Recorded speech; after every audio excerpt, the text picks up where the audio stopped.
Medication absorption মানে হল ওষুধ শরীরে ঢুকে রক্তে পৌঁছানোর প্রক্রিয়া। যখন আমরা মুখে ওষুধ খাই, ওটা প্রথমে পাকস্থলিতে যায়। তারপর বেশিরভাগ ওষুধ ছোট অন্ত্রে গিয়ে শোষিত হয়, কারণ এখানেই শোষণ সবচেয়ে বেশি হয়। এরপর ওষুধ লিভারে যায়। এখানে কিছু অংশ নষ্ট হয়ে যায়, এটাকে বলে ফার্স্ট পাস এফেক্ট।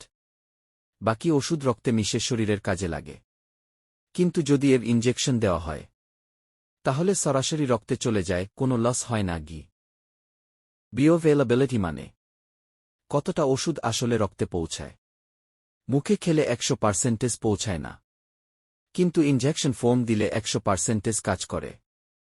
ওষুধ কত দ্রুত শোষিত হবে তা নির্ভর করে কত দ্রুত ওষুধ গলে।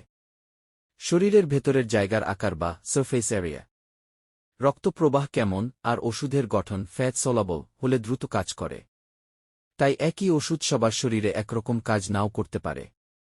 কিছু ক্ষেত্রে ইনজেকশন ভালো কাজ করে, বিশেষ করে যেই রোগীগুলো বেশি সিরিয়াস। মোট কথা, ঔষধ মুখে খেলে 100% হয় না, রগে দিলে 100% হয়। আর মাংসে, ইনজেকশনে ধীরে ধীরে শোষিত হয়, তাই এফেক্ট একটু সময় নিয়ে আসে। ওষুধ কত দ্রুত কাজ করবে তা নির্ভর করে। কোনো প্রশ্ন থাকলে কমেন্ট করতে পারেন।